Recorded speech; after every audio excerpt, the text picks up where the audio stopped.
What if Christ was a people?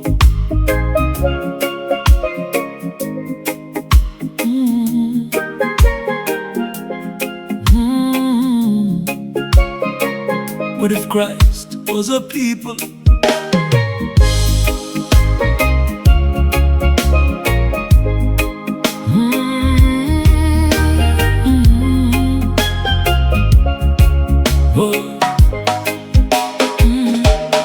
What if East was West and North was South?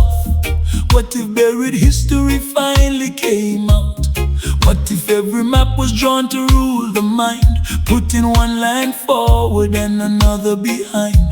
Daniel saw 4 kingdoms rising like beasts, empires making war from the west to the east. But the saints of the Most High endured the rod, then received the kingdom and the judgment of God. The Son of Man came with the clouds on high, while an afflicted nation lifted its cry. What if Christ represents a people who stand rejected and wounded, yet chosen to inherit the land? What if Christ was a people despised by the throne, scattered among nations yet never alone? Hair white like wool and eyes like a flame, feet like burnished bronze when they rise again.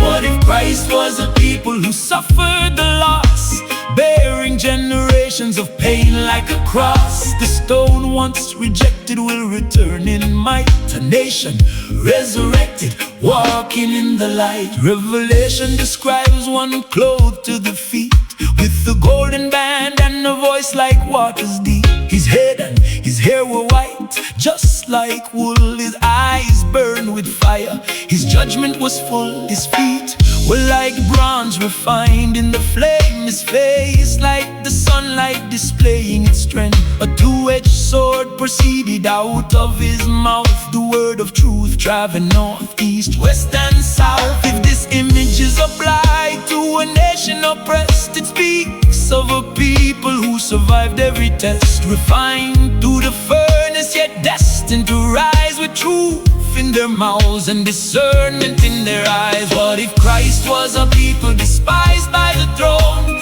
scattered among nations yet never alone? Hair white like wool and eyes like a flame, feet like burnished bronze when they rise again.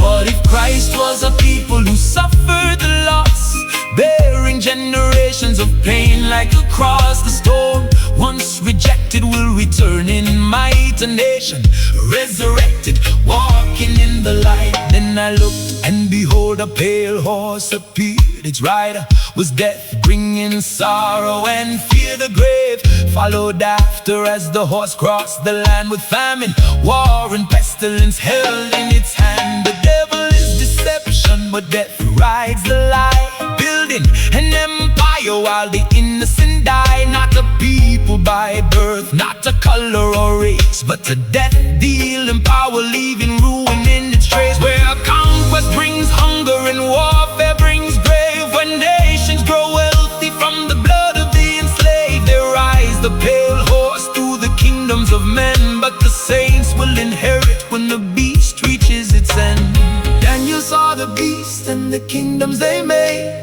John saw the horseman and the price that was paid. One vision warned of empires devouring the earth, the other declared a righteous kingdom's rebirth. So judged by the fruit, not the title or skin, does a nation bring justice or suffering and sin? Death is recognized by the grave in its trail, Christ by the people who endure and prevail. What if Christ was a people now opening their eyes, coming out of oppression and beginning to rise? With a voice like many waters, let the scattered proclaim, we survived every furnace, we remember our name. And the pale horse rides wherever death has command, through war, exploitation and the theft of the land. But the kingdoms of oppression cannot rule endlessly.